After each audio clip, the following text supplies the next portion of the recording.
Oh, hi. Welcome, denizens of Lordom. You might be noticing you don't see the full array of friendly faces that you always see. That's because this channel has been, shall we say, borrowed temporarily. This is the Selectives Lorecast, but it's the other side of the coin. This is Professor and the Lorebastard, a special Lorecast. A very, very special Lorecast for all the good little boys and girls. I would like to introduce myself. I am Uncle Pilaf, the Defiler, also known as the Lorebastard, and I am on Team Frastus, and I don't care if you like it. And this, I am Professor Cody Glenn Hagee, also known as Ordo Corvus, uh, and I was given the title of Professor by one of our esteemed trolls, I believe, in the TES Lore group on Facebook, and I have worn that as a badge of honor ever since. I am very firmly entrenched in Team Cinnabar. Cody is no stranger to controversy, and neither am I. But it is not controversy that we will be discussing today, dear Lord Innocents. Today, we will be discussing a topic that is very near and dear to my heart. Several years ago, Lady N, who is one of us, by the way, us being us, you being you, but we're all a community. She is one of us, and she wrote a very, very good guide to the lore called How to Become a Lore Buff, and you can still read this. And I think it would be appropriate for us to title this video, How to Become a Lore Buff, in tribute to that. We're going to discuss that, and we're going to discuss our own methodologies and how we became to be regarded, I suppose, as lore buffs. And more importantly, we're going to discuss the toolkits that are out there that will allow some of the people that might be watching this, or some of the people who, let's say, started with Skyrim or got interested in the lore, you know, by listening to better known podcasts and what have you. We're going to discuss how they can go directly to the sources themselves and become more knowledgeable. Wouldn't you say that's true, Professor? Yeah, it's part of the problem. I think we were talking about earlier. We've seen with these like you have these lore tutorial video series or whatever on YouTube, and they'll go in and they'll tell you some things. Sometimes they get it right, sometimes they get it not so right, sometimes they get it mostly right but forget some important details. But the one thing I see missing from a lot of those is they don't ever tell you where they're getting their information. Mm-hmm. That is true. There is a very popular series that is very well made, very well produced. It's got a fine voice actor. It's got fine animation. It's very, very good in a lot of ways, and I would recommend it. I'm not going to recommend it by name because it's possible you're already familiar with it, and that's really not the point of this exercise. But no, we're not calling anyone out here. No, this isn't a negative video. I'm actually a fan of the various. I'm glad that people on YouTube are discussing lore, and I'm glad some of these videos have gotten like 1,000,000 times more hits than this one ever will. This isn't about popularity, and this isn't about putting people down. Well, no, and it's you know, I think it's important to recognize they do what they do, and they do it for a reason, and they're good at it, at what they do. And they do it very well. Yes. So it's not an indictment of anyone else. No. But we're going to first, since this is the point, I would say at this point in time, this is summer of 2014, by the way, for posterity. At this point in time, I would say that besides the official Bethsoft forums, I would say that maybe the comment sections of those popular series are where most of the lore discussion is going on right now among maybe the less hardcore element of the fandom.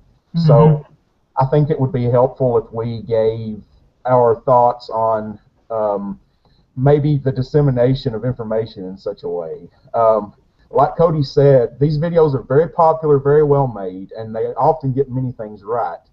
But they fall prey to a tendency of maybe they don't discuss where they get the information so much, and they don't necessarily present it as subjective. They present an objective linear narrative on, let's say, the nature of a Daedric prince or the way a certain war unfolded in Tamrielic history.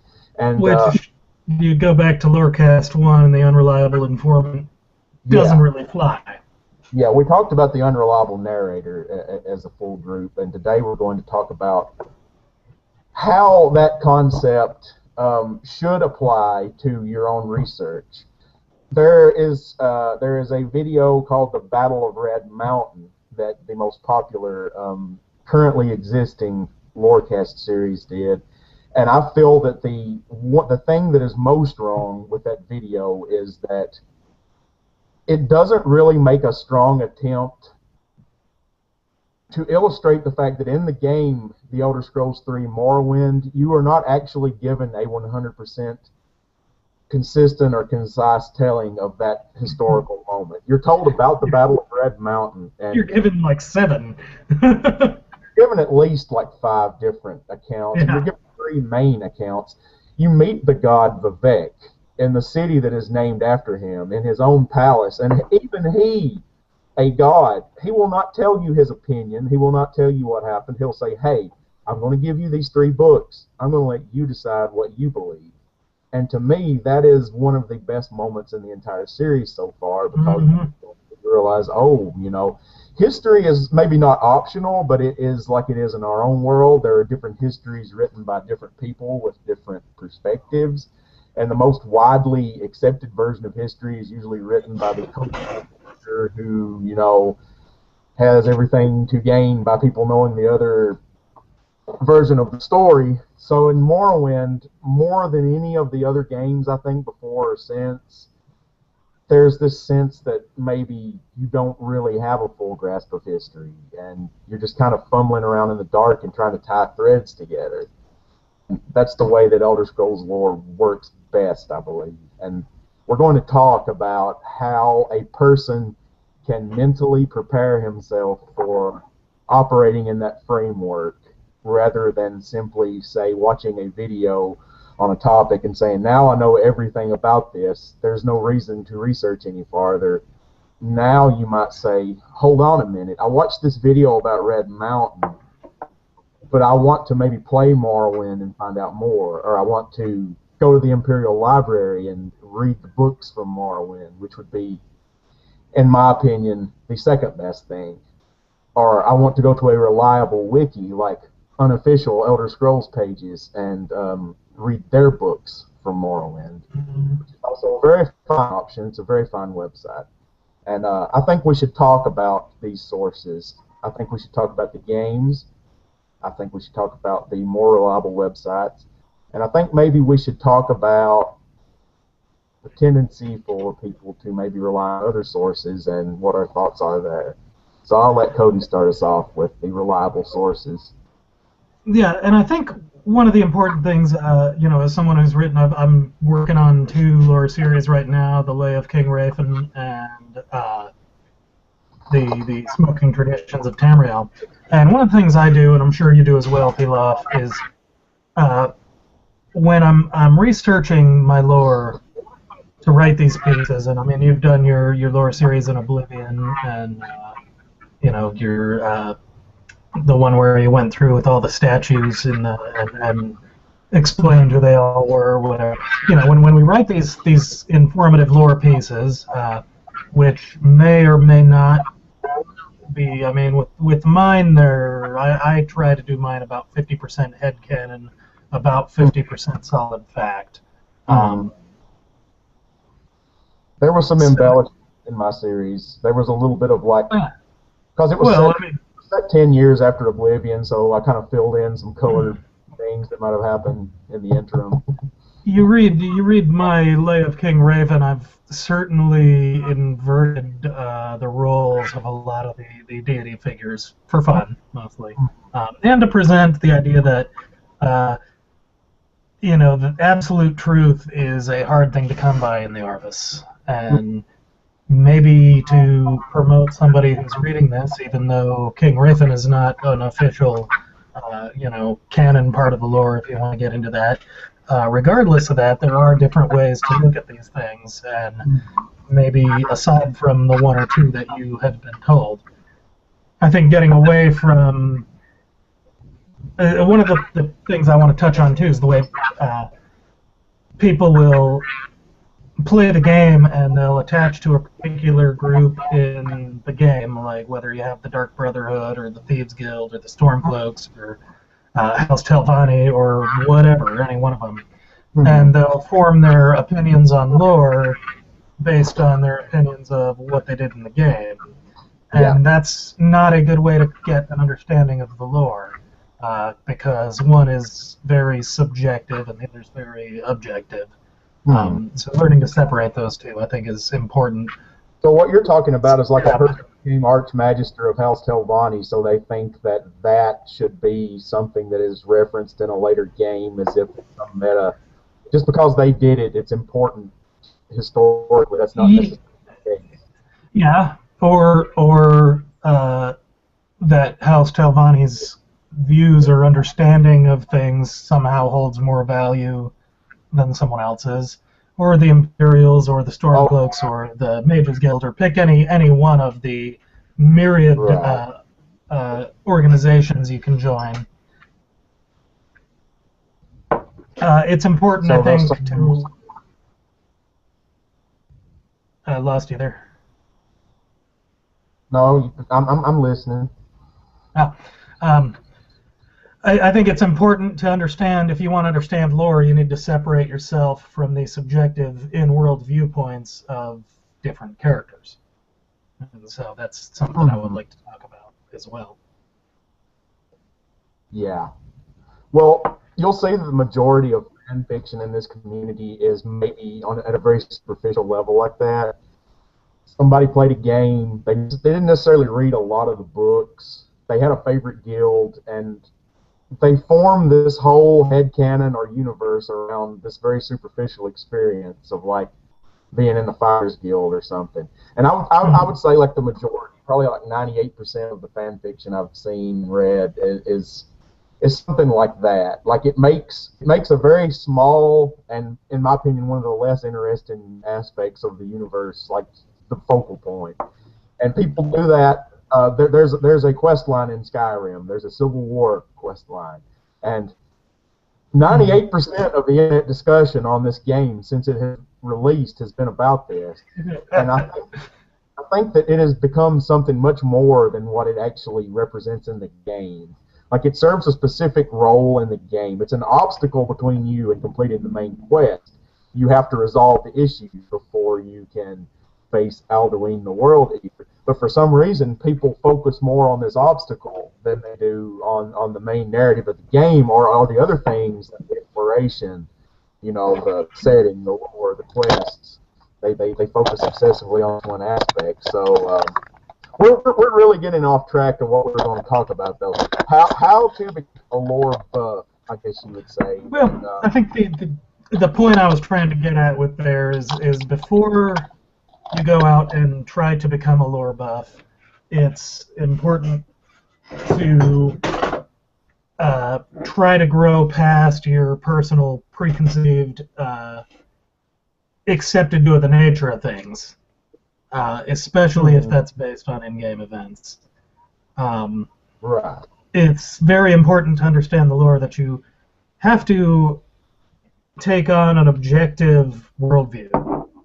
You have to have an objective understanding of what Tamriel is, what the Long Dream is, and understand everyone's place in it, because you might have a character who you like who's really important in the game, who has viewpoints you agree with politically or religiously or whatever, but I think to understand lore in the greater sense, you need to understand who that person is and what role they play in the larger scale of things. Who are you who does not know his own history?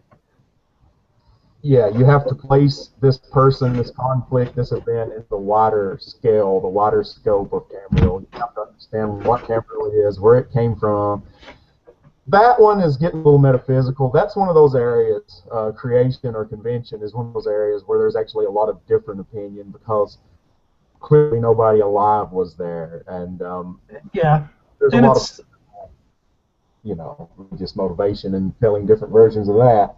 it's something that I think is hard for a lot of people to understand because it's so abstract, the idea of the dawn. But I thoroughly believe if you want to go and study lore, you want to understand what's going on, the first thing you need to understand is what happened in the dawn. You need to understand how Anu and Padome and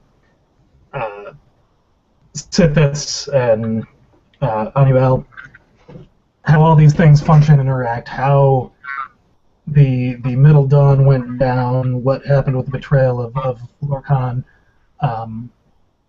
Actually, one of my favorite sources I like to send new aspiring lore buffs to, I've sent a lot of my friends to, is 1D4chan has an excellent, very simplified breakdown of what happened in the beginning. And I don't want to say it's perfect because there are a lot of details that are open to some interpretation, but they take a lot of these really kind of abstract ideas of the Middle Dawn and Dragon Breaks and the difference between Aedra and Daedra, and they put it in really simple kind of internet snarky terminology that it's an entertaining read, and it's not the one that uses like the little comic book figures and stuff like that. Like I've seen some of the 4chan TES Lore stuff, or like I've seen that there's 36 lessons and all that. I thought was pretty hilarious. And oh yeah, where they did the Rage Face comics.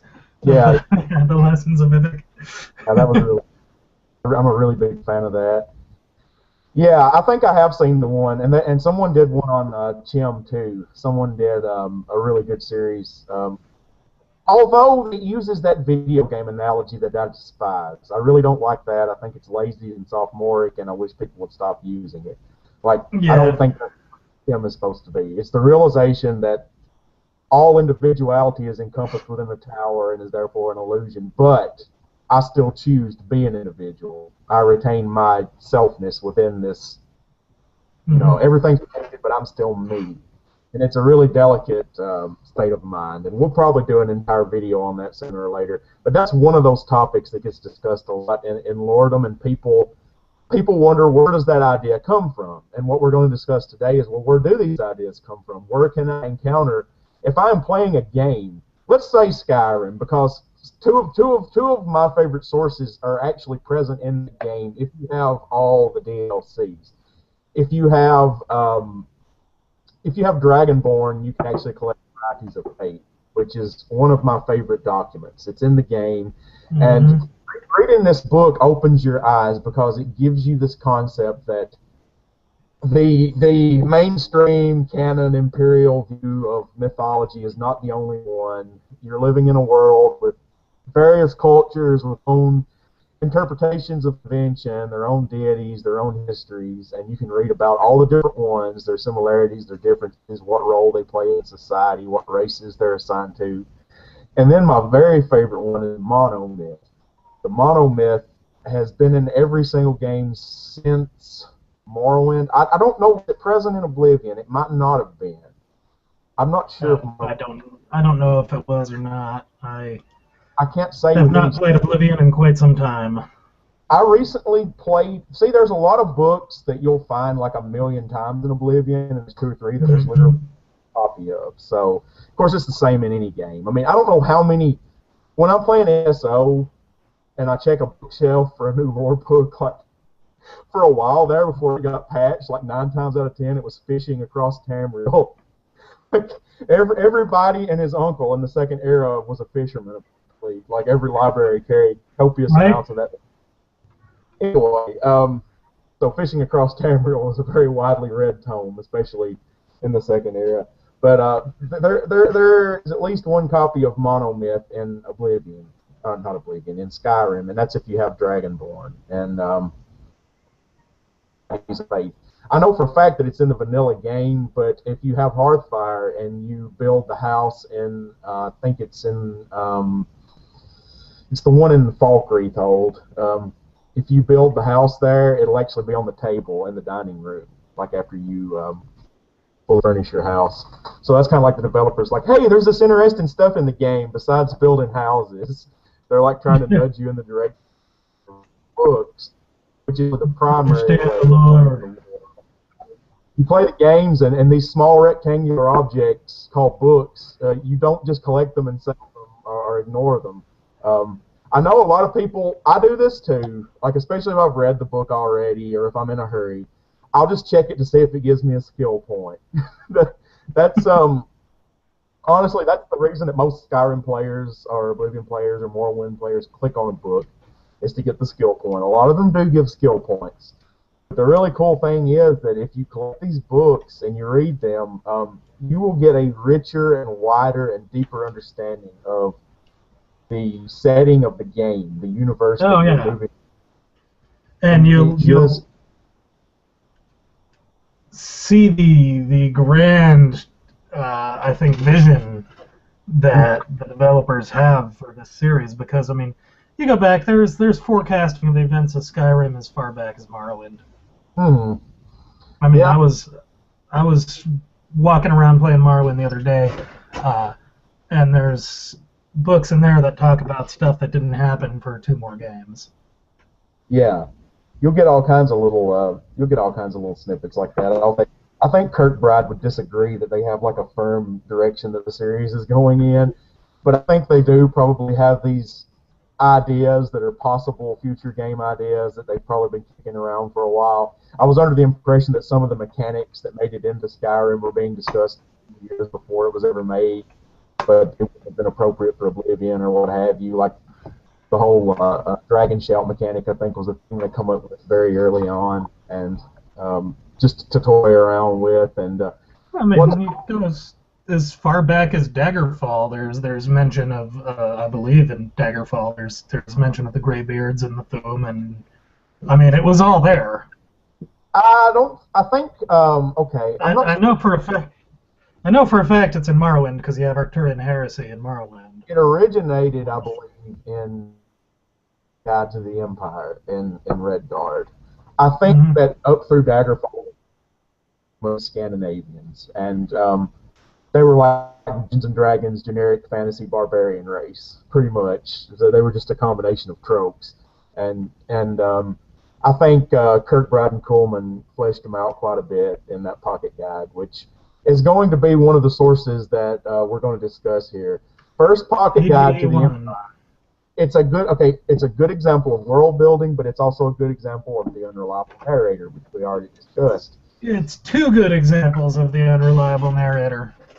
Because the pamphlet itself is written by the Imperial Geographic Society, which is clearly they have a serfdom empire by talking about the glorious empire and its enemies and the savage lands around it. Have civilization brought to them. So it's very jingoistic. It's very like, Cyrodiil is the seat of all culture and everything else is, heathens and what. And then in the Monarchies, this person who had the pamphlet, who was an envoy of the Thalmor, who's actually traveling to all these different lands, is giving his thoughts on some of the claims in the pamphlet. He'll like pull through lines and he'll be like rubbish, human arrogance and what have you. He'll like straight up refute some of the claims that it makes about how proud people are of the bits of the empire, all that, and it's a really good document because the truth is in there somewhere. There's little nuggets of truth.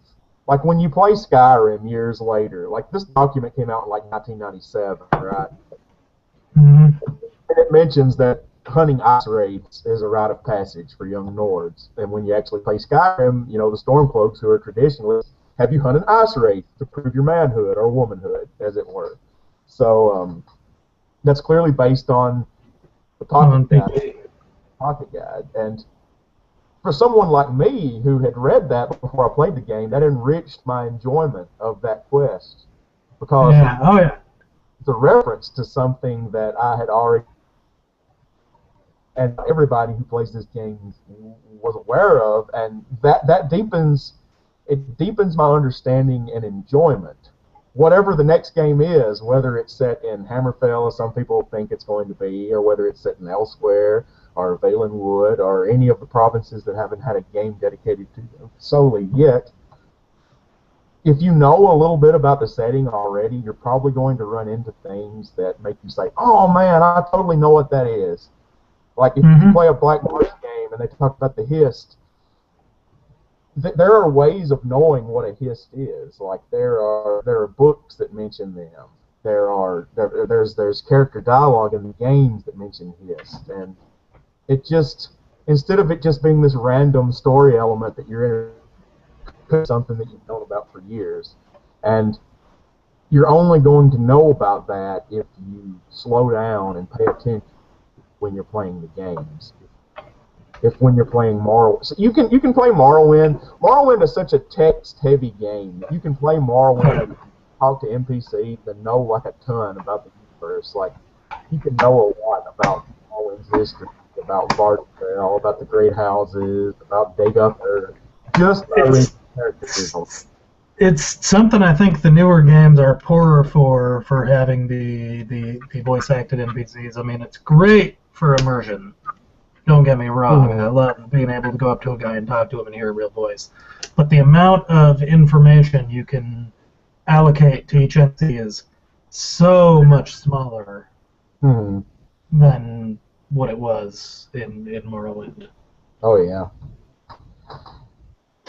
Anyway. Some of the people in Morrowind, there were these NPCs called savants, and they knew like everything about everything. There was like 10 of them in the game, and they were all like hermits. They lived all by themselves, and they could tell you like everything about Tamriel's history.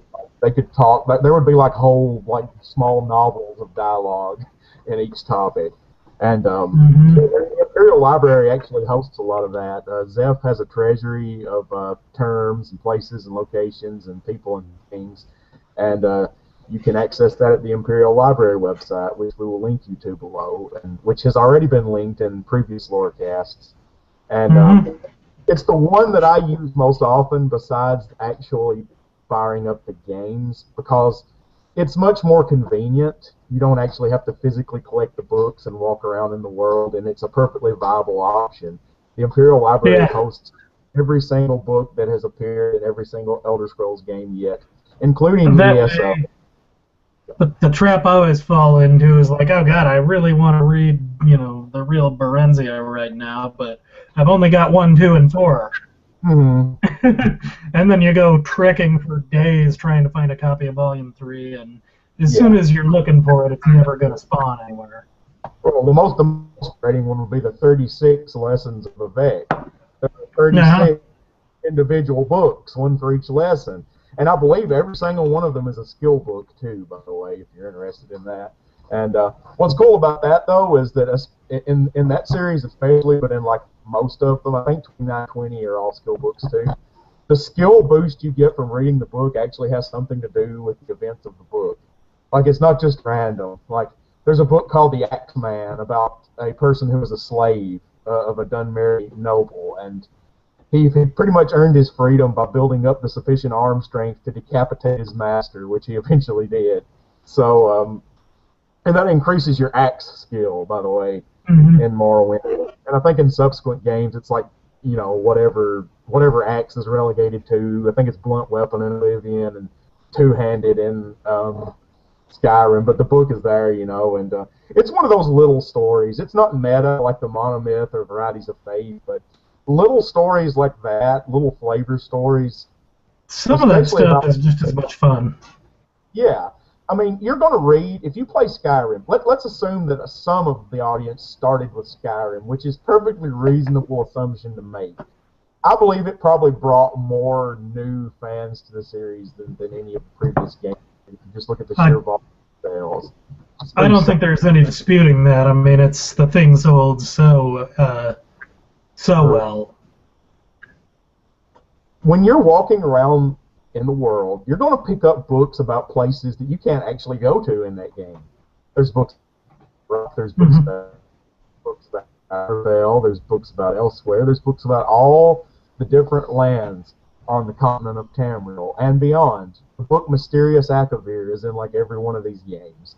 Never set foot on the place. There's a lot we don't know about it. There's a lot of contradicting evidence, but you can read that book in Skyrim.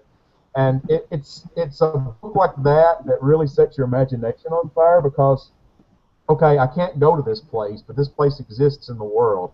So suddenly the world is bigger to you than these boundaries that you are confined to when you play the game. There's more out there that you want to see and explore and hear about and learn about. Like, you want to know about Akavir, you want to know about the Blades, you want to know about the history of Skyrim and how it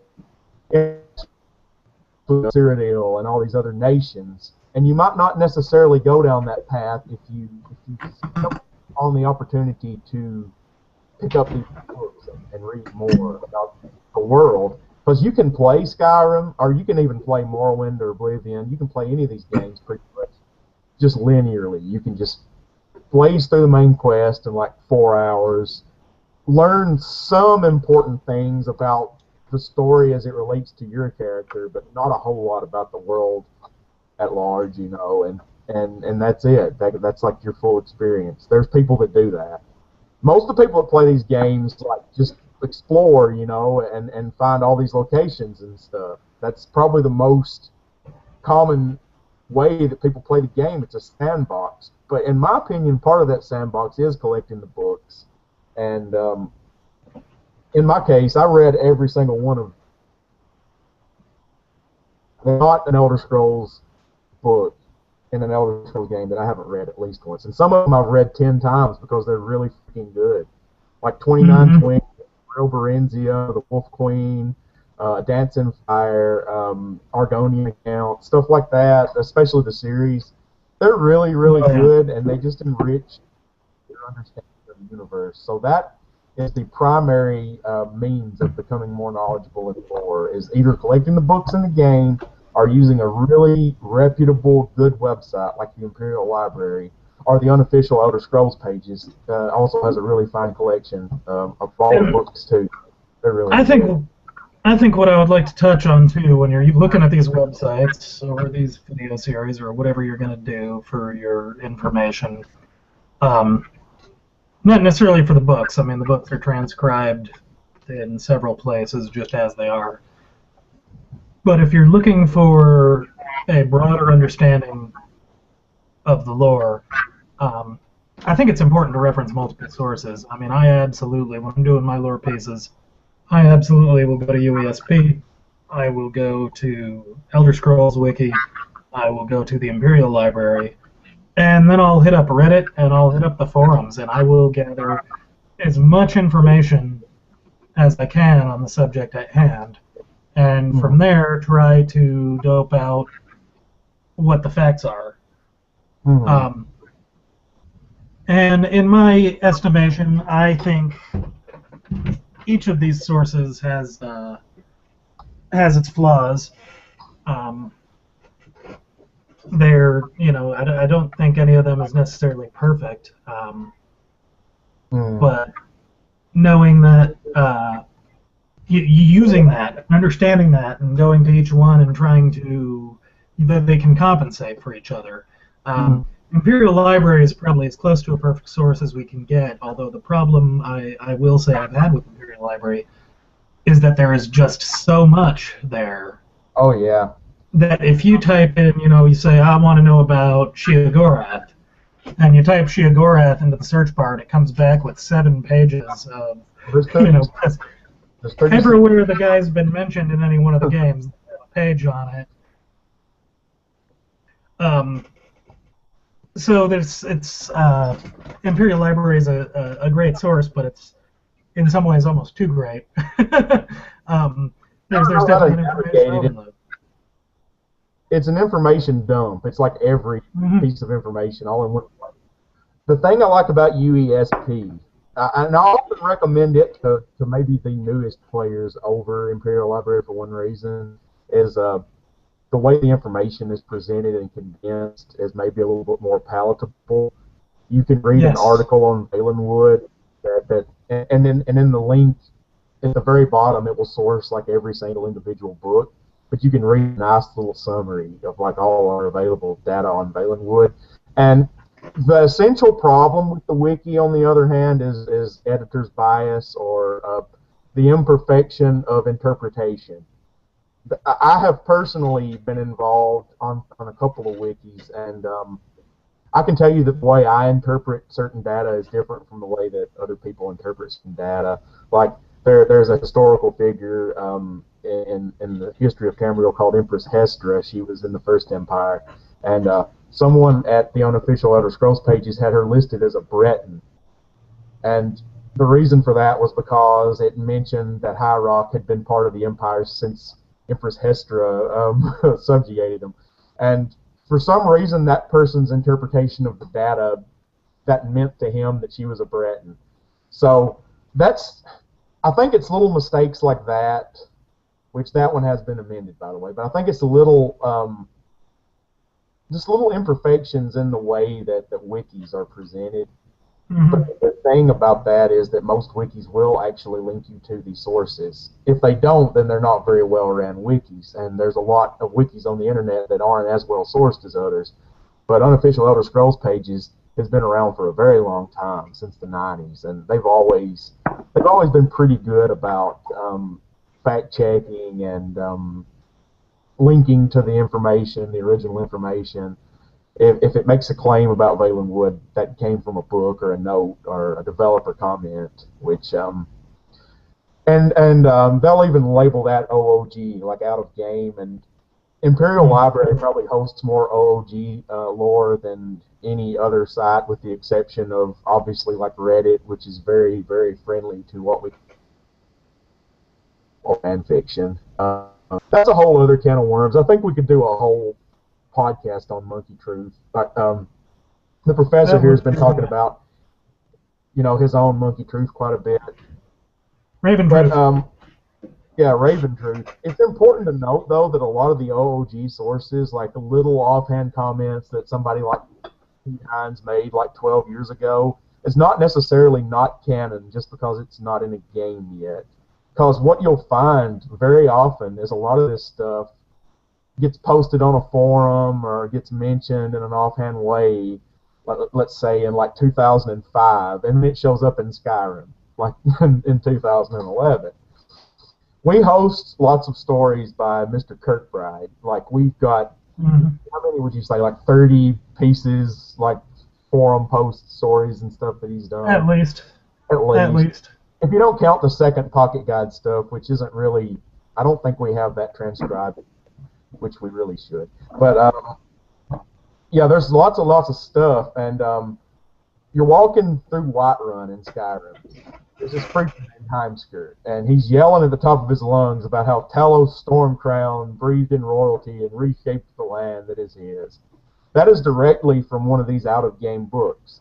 That is from a book called From the Headed Talos, and that was posted on the forums by Michael back in like, I'm guessing like 2008, 2009, somewhere around in there. It was before Skyrim was ever officially announced or anything. And there's a lot of people that are of the opinion that, oh, you can't trust Imperial Library. It hosts these unreliable things that aren't even canon, they're not even in games. But very often a lot of it is in games. Like, not yet, but it eventually will be. Another thing is that the Numantia intercepts. There's a person is talking to the Elder Council about the towers that sustain the Mundus and, how critical their role is in creation. And lo and behold, they get mentioned in Skyrim. They get mentioned in ESO. They're pretty much game level canon now. And for years after that came out, everybody's like, you shouldn't pay attention to that. It's just nonsense. It's just bad. Oh, it was violent almost fighting over the canonicity of the whole tower debate.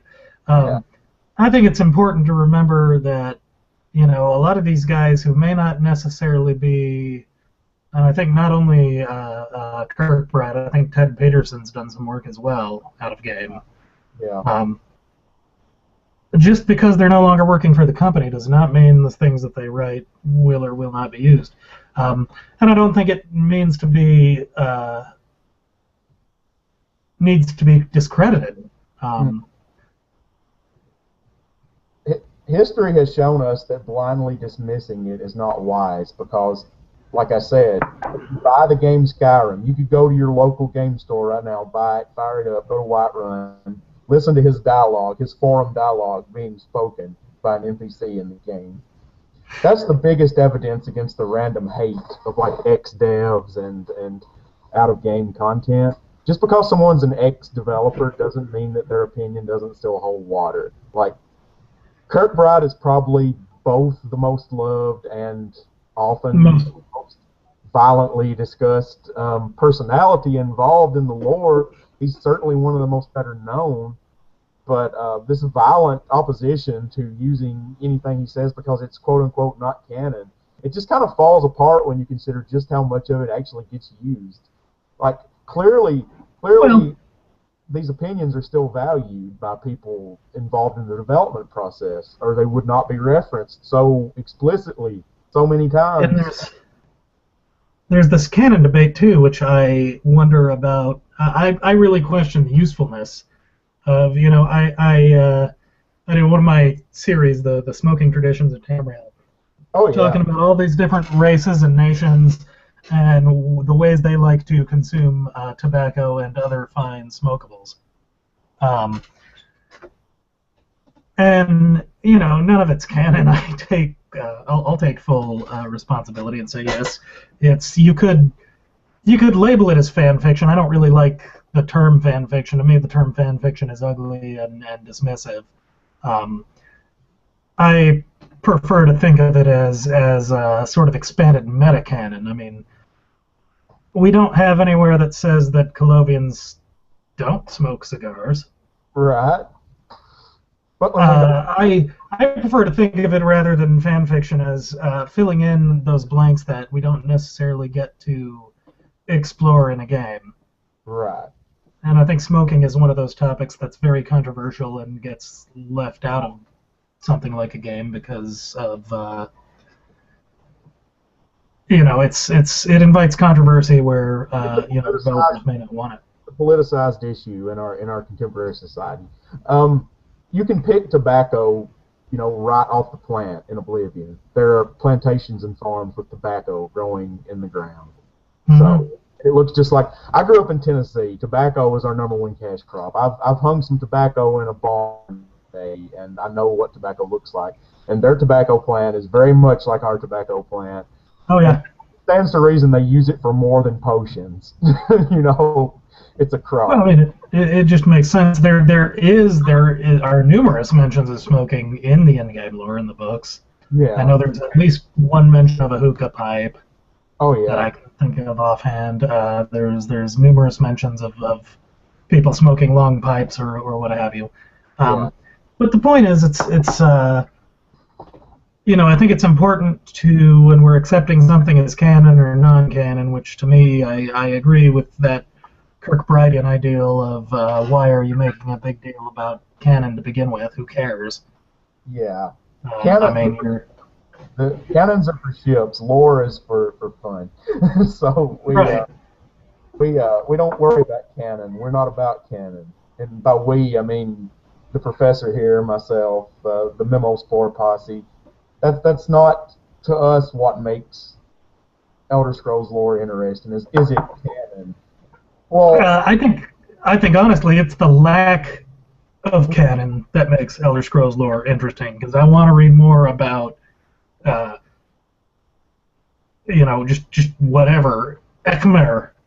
Yeah, Ekmer. I want to write more of King Rafin. You know, it's to me that's what makes it interesting and fun. You know, the game is, I see the games as a toolbox, a playground. Hmm.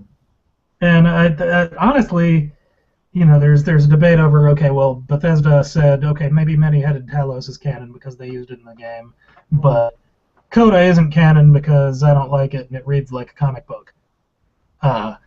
Which is not only incredibly insulting to the work, and I think to the greater universe of Tamriel as a whole, because you're going to one of the foremost creators and someone who's devoted so much to this world, and you're saying, well, I don't like the way you did this particular thing, so it's not canon. If you ask me, Bethesda dismissed the idea of canon in the games as soon as they introduced modding in Morrowind. You know, the game came with all the tools you need to create the canon that you want in the game. And that's what the Elder Scrolls games have always been about. I mean, they never held your hand. It's always been about, here's a planet, you're a guy on the planet, go find your fun. Mm-hmm. You know, how many times have you gone to try to find Esbern and wound up becoming the guildmaster of the Thieves Guild and forgot what you went down there for in the first place? I know it's happened to me at least twice. Well, I mean, yeah, these games are so rich with quests. Like, you can play ESO, and on your way to quest marker number 1, you'll pick up, like, quest 2, 3, 4, 5, 6, 7, 8. You know, it just keeps you engaged. So, the content always crammed into such a relatively small area. Like, let's say one corner of the map. Let's say the area around Windhelm in Skyrim has, like, 30 quests. So... it's hard not to get sucked into that type of storytelling. And who's to say, you know, it's kind of a fun idea. What happened if the last Dragonborn came and he was supposed to save the world, but decided, you know, he got halfway to finding the guy he was supposed to save and got roped into the Thieves Guild and wound up becoming king of thieves and just couldn't care less about, you know, the old guy he went into the sewers to try to find. and then Alduin eats the world apart. That's actually a pretty good story. It's actually a pretty good story. I kind of like the idea of alternate endings to the games like that. Like, what if the Nerevarine failed? Like, what if the champion failed? Or like, you know, that's part of. I'm not going to say that's what Coda does because it doesn't. It's not really what Coda does, but it's not really what a Coda is. But like these alternate time threads that never happened. That's an interesting form of story. Some of my favorite fan fiction has dealt with that, like these what ifs, like what if there was no warp in the West? Like, how would that change things? Oh man. Or what if the aliens had won and, you know, the needs never were freed? Or, you just get these whole other realms then. You get these, but an understanding of history you with that kind of experience and storytelling. A lot of people don't realize just how much time has passed in this setting between creation and the events of, like, Skyrim, which is 7,000 years, give or take. Yeah. The timelines are available at UESP. There's one at ESWiki. There's one at the Imperial Library that's probably been updated. I think that one's been updated the most recently. It's got the Emperor Amiel stuff in it that came directly from E-Staff, I believe. So that one's been updated pretty recently. I will say though that a lot of the plot elements from ESO have not been added in yet to any of the timelines, and there's a lot going on there besides just the plane melt. There's a lot of different little dramas that are unfolding at that particular time period in the interregnum. So yeah, that's the number one weakness of lore, or the lore community or lore websites, is the people who run them are only human, and we are going to be behind for a while, especially when new content is released. And that's why, like I said before, I strongly suggest pulling from multiple sources. Yeah. Get an objective viewpoint about stuff. You know, I know you loved that one particular faction or that one particular quest that brought you so much joy when you're playing the game, and that's great. That's what it's there to do. But understand that the characters in the world are only human as well, and they are fallible, and they all have a role to play in the greater scheme of things. And that when someone tells you, you know, that faction you were so involved in the grand scheme of things really doesn't matter, understand that's because we're talking about the world here as an arena of gods. Mm-hmm. And, whatever petty dispute or civil war or interregnum you happen to be involved in the grand scheme of things, ain't all that big a deal. It happened, and it was important to the people involved. It's not necessarily going to have any relevance to events that happened 10 or 20 years ago. Yes. I'm going to specifically, I said I wasn't going to do this, but I'm going to specifically call out an issue here. There's this obsession with the Stormcloak thing, and something to do with that. The next game is not going to take place anywhere near Skyrim. It's going to be completely irrelevant to the next game. If the next game is in Hammerfell, it's going to have more to do with the Red Guard's personal struggles and their personal history. It might reference some things that happened in Skyrim just as a little fan favor, just like all the games do. They all reference previous content. Maik the Liar has been in every game since Morrowind. He's a little Easter egg for people. It's like, oh, I know that guy. There's going to be stuff like that. Mm-hmm. Someone's probably going to talk about the Civil War, but it's going to be discussed in such a way that it's going to be like, hey, it's going to reach an impartial conclusion. Yeah, there's going to be no conclusion. There's going. I mean, it's entirely relevant. The Civil War could still be going on when we get to the next game. It very well could be. I mean, the Thalmor systematic themselves. So a game set in Hammerfell would be a perfect representation of that. Hammerfell has been expelled from the Empire. They've been disowned. They are literally standing alone. They have no political allies. It's just them versus everybody else. And the whole reason the Great War happened was that the Thalmor wanted to attack Hammerfell and control Hammerfell. They wanted to annex it into their dominion. The Cyrodiil thing was a red herring. They sent forces to Cyrodiil to divide the Legion so they could conquer Hammerfell. And in my opinion, it's because they wanted the Adamantine Tower, which is one of those meta lore concepts that gets brought up a lot. But not meta lore anymore. It is visible in ESO. It's still meta in the sense that it's deeper in the background than most of the immediate events the player is involved in. But the book, The Great War, is in Skyrim, and what I find interesting, strong opinions about the Thalmor and the White Gold Concordant based just on character dialogue, and maybe they haven't read The Great War. Maybe they haven't read Rising Threat. Maybe they haven't read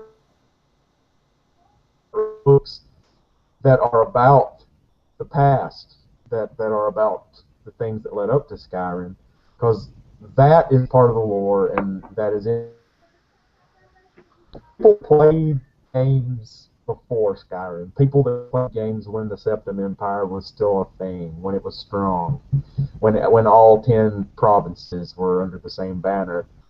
Reading The Great War is like, it just turns the whole setting upside down. Like, the whole world that you played in before has been shaken up. Parts of it have spilled out. Like, there is no empire anymore. There is, but there isn't. Like, 3 or 4 provinces are now controlled by one faction. Morrowind has been utterly destroyed. Yes. If you played Morrowind, or even if you liked Dark Elves in Oblivion, but you never played Morrowind, took a spanking there. You are going to hear about that in character dialogue, but you're going to get a much deeper and richer understanding of that by reading books on the subject. In Dragonborn, there's some really good ones. There's Red Year, tells pretty much from a Dunmer perspective, and it gets mentioned a lot in the 2 paperback novels by Greg Keyes. And if you don't feel like reading those, the information about Red Year, you can read about that Imperial Library or at any of the various wikis, or you could discuss that in the community. There's always people who know quite a bit about that, and that was a big event. That went a long way towards destabilizing Tamriel as a whole. Not only did one of the towers get deactivated, Red Tower, but an entire race of people became refugees, essentially. So. Well, yeah, and I think it's important that if you're someone who's maybe had something in one of these games that you cling to as being important or somehow relevant, all I have to say to you is remember Redrin. Yeah, remember Redrin, never forget. because I mean, Yeah. I am a Dunmer fan since the beginning, since I I've been first started following playing. Veteran since 2002, my friend. I'm right with you. They've always been my favorite. So it Yeah, and did my heart some good to read that they were the ones that carried the standard after all that. You have a deeper appreciation when you play Dragonborn if you had immersed yourself in this universe leading up to it. If oh you knew yeah, about the Dunmer. And this isn't a form of elitism. This isn't like saying we're better fans than you because we played Morrowind, or we're not saying we're better fans at all. We're saying that we appreciated that on a deeper level, and I think you will well, too. dude, it was in Dragonborn for me. It was walking up when you walk over that hill, and there's a silt strider standing there, Yeah, Dusty. and it lets out that sad wail cry. Yeah. And I would be absolutely lying if I said I didn't feel something at that I moment. felt something. Definitely. That is nostalgia on a very deep level, and Skyrim players can have this too. There's no telling what the game Oh, I'm sure. 20 years from now are going to reference. There will probably be a day if this series continues when there's another game set in Skyrim. It could be on like the Xbox 7 or something for all we know, but and we're all going to have gray hair by then and everything, but that's going to be nostalgic to a lot of people. So. And that's what's beautiful about it. I mean, it just constantly, it's the series has constantly reinvented itself for new generations, and it has remained. There's always a lot of pushback against the new products. I don't like Skyrim because they have perks, or they removed skills, or they removed your stats and your attributes, or honestly, I'm not gonna lie. I think every game has done some things better or not as effectively as others, but I think every single release in this series has always pushed what it means to be a sandbox RPG within its own generation to the limit. They're all different, but they're all the same.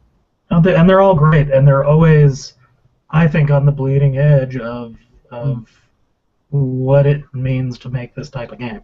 Oblivion influenced all the RPGs that came out between Oblivion and Skyrim. Skyrim is going to influence every single RPG, I'm sure, that comes out between its release and whenever Elder Scrolls 6 comes out, because it was huge. Well, what Morrowind did was unheard of. Yeah. In its time. Morrowind took the idea of a old school text and lore based, dialogue based game. Ultima series. Yeah, and it made it mainstream. How do you even do that?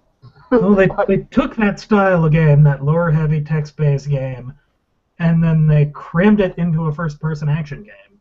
Yeah. Which I think if you had asked anyone at the time, they'd have told you it couldn't be done. A lot of people are gonna crucify me for this, but I think putting it on Xbox was the best move they ever did. Oh, absolutely. That definitely exponentially increased the attention it got. Because, let's face it, absolutely. A big percentage of gamers are console gamers, whether you like it or not, whether you think that's casual, it's irrelevant to this discussion. That put Morrowind out there. It put it that much farther ahead of where it was going to be. Well, and I think as a community, we need to move past that sort of divide, that divisive, I play on PC, so I'm better than you. Yeah, I've got a hell of a gaming machine sitting right here on my desk. I don't care what you play the games on. You can play them on a baked potato for all I care. I'm interested. My relationship to anyone else is based on your love of the game. Yeah. That's why if you're in a Morrowind group on Facebook, you don't have to define your love of Morrowind by bashing Skyrim and Oblivion. It's not about negativity. It's not like, man, look at dumbed down games. I'm so glad I'm a Morrowind fan. It should be, In my opinion, those kind of arguments only show the absence of love for the series. if you I really, mean, I think they are counter-effective. yeah, loving one game is not loving the series, and it's certainly not loving the lore, because the lore is an evolving thing. You cannot have this violent, almost aneurysm type response to anything new that comes along. There's an active movement. It's going to be very impotent, in the long run. But there's this active movement to say ESO never happened, or I refuse to believe, that any lore from ESO actually happened. And when that stuff gets referenced in Elder Scrolls 6, which I'm sure it will, like some of I the absolutely will. definitely, like Ex Genesis of Merid Nunda and things like that, those are going to be reused in other games. So It's too great not to, and it's I think ESO suffered especially from, and I hesitate to say. I want to put this right because I don't want to put anyone down. I mean, I think Schick has done great. I think the entire lore team at ESO have done great. But I think the game suffered from the way some of that lore was presented pre-release. And I think people's perception of it suffered from the way, we had things like the Ebonheart Pact, which is one of the most common complaints I see is people complaining about the Ebonheart Pact. Mm-hmm. And the fact that you have three races that are known historically for hating each other. What do Dark Elves do best? Enslave Argonians and go to war with Nords. Mm-hmm. That's what they've been doing since the First Era. That's what Dunmer are for, is for enslaving Argonians and going to war with Nords. And, all of a sudden the idea of these three races, and Nords don't really hold Argonians in high esteem either, as we've seen in Skyrim. Mm-hmm. They're not friendly races with each other. You got three races which essentially form a three-way mutual hate triangle with each other. And I don't think there was... I remember one of the documents that was released, pre-release of ESO, where they had a screenshot of a character saying, oh, well, we used to be enemies, but now we're all best friends. And on the screenshot, you look at it and you go, what the hell is this? This does not make sense. But when you play it in the game and you hear the voice actor and you realize she is being as snarky as can be. Yeah, she's like, now we're all best friends, Yeah, and then you play through the game and you realize this is an alliance that is on the verge of completely shattering. It's going to last exactly as long as the plane meld lasts. It is entirely a marriage of convenience, and there's no attempt to even hide that. Yeah. They came together to fight the Kamal from Akavir, and they stayed together because of the plane meld. You remove those event. You remove the plane meld, which the pact doesn't dissolve in game, but your character, the Vestige, does end the plane meld at the end of the main quest. It's not a big spoiler because everybody knows that's going to happen. You're going to win. You're going to save the world. That's what these games are about. I can't imagine that more than a year after that they're going to have a reason to be together anymore. We know by the time that Stormcrown comes along that there's pretty much no major alliances except maybe the Nords and the Bretons are together, which isn't even one of the alliances in ESO. So things can shift very dramatically in just a couple of decades, let alone 2 centuries. So I hope over the course of the game we'll see an evolution of those alliances, maybe. Maybe. I used to play. Go on. I used to play a game called Asheron's Call, which was one of the very first MMOs to ever come out, back in, I want to say it came out maybe 98, 99. But that was one of the big appeals of the game, was it had a ongoing storyline. They would actually update on a 4-week cycle. It was once a month. You'd get a huge update, but the world itself evolved, and the people of the world, with their opinions on things would change, and the who was at war with who, what was going on would change on a monthly basis. And I'm hoping that as ESO drags on, we'll see some of that. We'll see, maybe not the alliances shift, but we'll see a further advancement of the story beyond what we've seen so far. The way most MMOs are set up, and this MMO kind of follows more in the tradition of a WoW or something like that, is most of the events of the game are taking place at around the same time. There isn't really, like, it's the same year no matter what, So unless there's an event that takes you to the future, or unless they completely revamp the game with some major expansion like they did with WoW, I can't really see the alliances actually failing. But there are already some oppositional factions. Like, there's this whole group of orcs that did not join the Covenant. There's this whole group of, half the Dunmer didn't join. Like, all of Telvanni were just like, no, they're like, we're not going to do that. The thing is, they're so iconoclastic. As befits the Telvanni. They're so iconoclastic and profane, and yet they are the most conservative of all the Dunmer. Like, a lot of people think that they're like irreligious, and they're actually probably the most pious and traditional of all Dunmer. Like, they love their traditions. Like, they don't necessarily believe in them, or they're not necessarily what you would call, they don't kneel down and worship the tribunal with fervency, but they're just like, no, we got our customs and our traditions, and we're good with that. We're just gonna stay in our towers and do like we've done for 1,000 years now. If anything, I think they probably understand what the tribunal is better than any of the other Dunmer. They probably do. Like, at least certain members. I mean, that Devath Fear knows what's up. Oh, yeah. He's as old as the tribunal himself.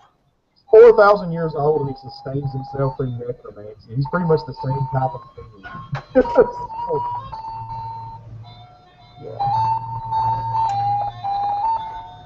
So, how does one become a lore buff, Pilaf? Well, aside from all the shit we've been talking about, which I think is relevant in the long run.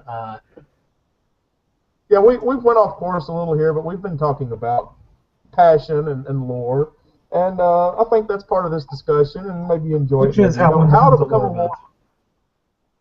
Well, I'd say willingness to admit I'm wrong about certain things. And that applies to more areas in life than just lore, definitely. But it does apply here because everything that is considered lore is subjective in this universe. Most of it comes from mortal perspectives and writers.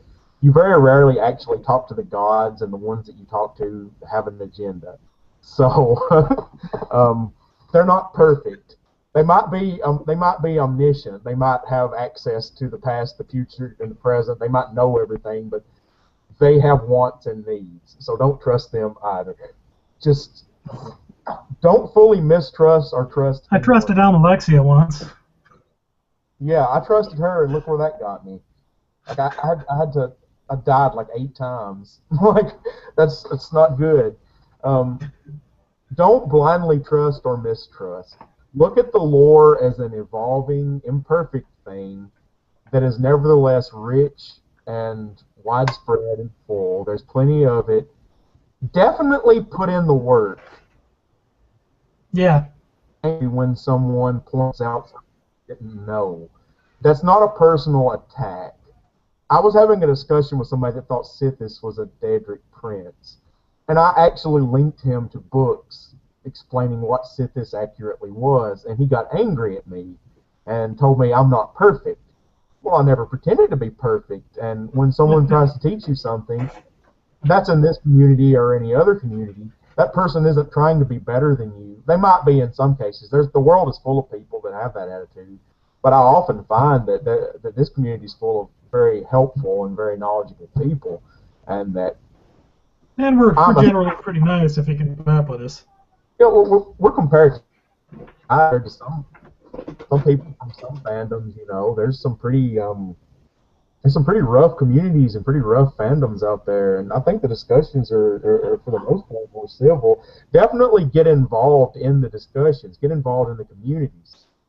Find one of the better Facebook groups. Find Reddit. Find TES Lore on Reddit. TES Lore on Reddit. There's TES Lore on Facebook, Yeah. which is where we all kind of got together to do this. Is a fantastic community, very friendly, very open. And a lot of knowledgeable people there. Very well moderated. You're not going to find a lot of spam. You're not going to find a lot of crap posting and flaming. It's people stay on track on our group. So I would definitely recommend our group. I would recommend Imperial Library. I would recommend UASP. Like Cody said, ESWiki even has a utility. You can use it as a cross-reference.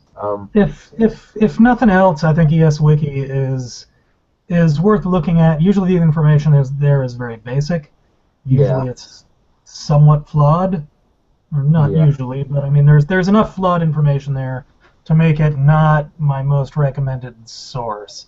But at the same time, I don't think it's worth completely disregarding, because they do have good information on there, and they do have an admittedly basic handling of a lot of the lore. But I am a firm believer in looking at multiple sources. Don't put all your eggs in one basket. Mm-hmm.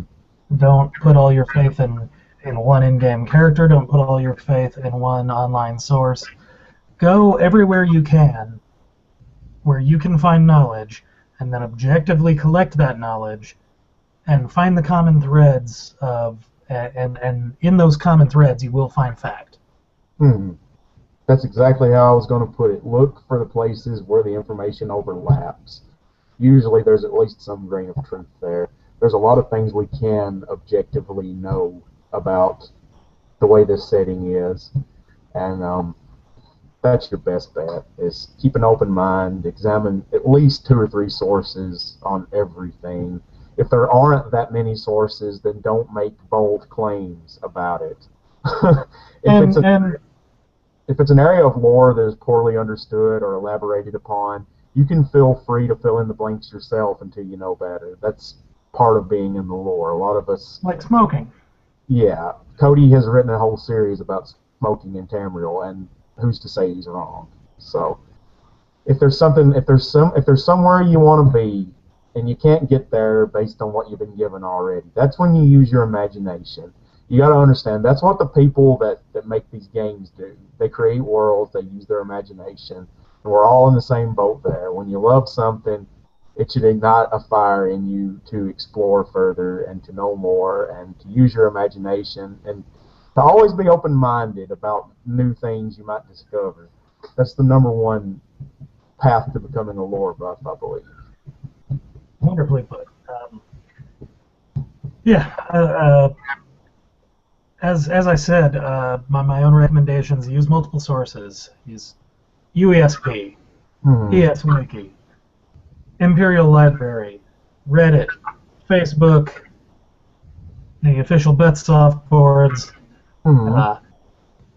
Your favorite video series, which is hopefully us. Probably not. Probably not.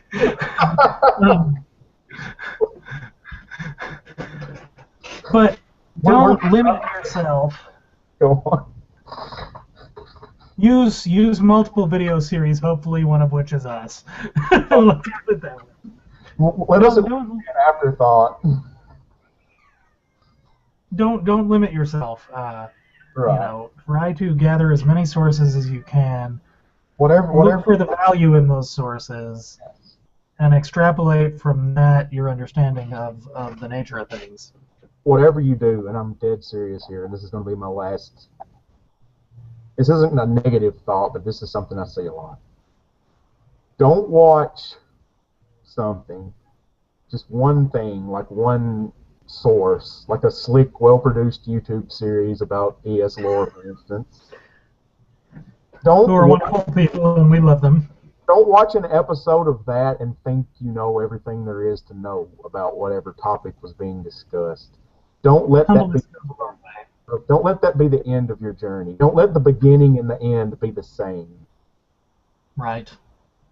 For you to want to investigate farther. You should always want to investigate that person.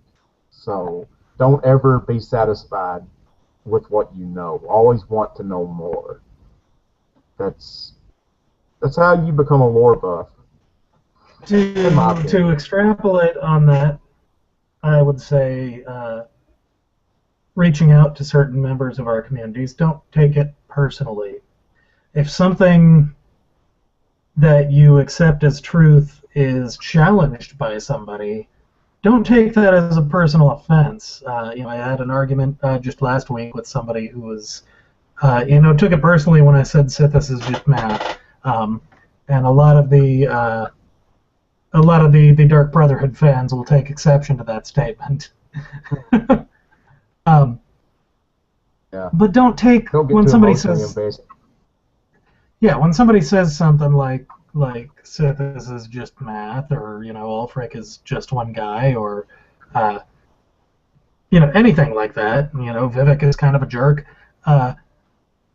Understand what that means. Try to understand the whole of it, rather than just saying, "Well, no, I like that character. How dare you?" Expand your knowledge, open your mind, open your horizons, and look at other sources. If you have just one book written by the Dark Brotherhood saying Sithis is this evil guy who pays us to kill people, and so we draw skeletons on everything because evil, maybe examine your source and the credibility of that source. I think that's a pretty good summary on both our parts. Three of you, you've been great. And may we forever see the Saint Anin. Thank you very much. Yes. Before we go, we would like to once again plug our group, TES Lore, on Facebook. Recap. If you're looking for information, you want to become a lore hound, there is on the official Bethesda Softworks boards, Lady Nerevar's indispensable guide, How to Become a Lore Buff, which should be your first and last stop on your journey. There are some other great sources. 1D4chan has a great basic overview on Elder Scrolls lore. The UESP is the best wiki source out there. The Elder Scrolls Wikia is the other wiki source that you use maybe if for whatever reason you didn't want to use UESP. I don't. There's TES Lore. TES Lore on Reddit. And the biggest thing, if I have one thing to say, to summarize the topic, How to Become a Lore Buff, just dive in. Get involved with the community. Keep your mind open. Keep your vision broad. Look at everything objectively. Question everything you think you understand. And just start talking to people. It's a great community. We all love these games. We all love the lore. And we're always happy to welcome new people in and try to share this great stuff with them. Leave your questions in the comments. In the next video, the Lorebastard and I would like to do some question answer. Yeah. So leave us some questions, and we can't guarantee that the answers will be good, but they will be entertaining. There will be answers. There will be answers. Oh, but I will tell you, there will be no promises. There will be answers. So with that, I think we're all wound up here. Thanks for tuning in, and enjoy your journey. Remember Radarin. Never forget. Remember.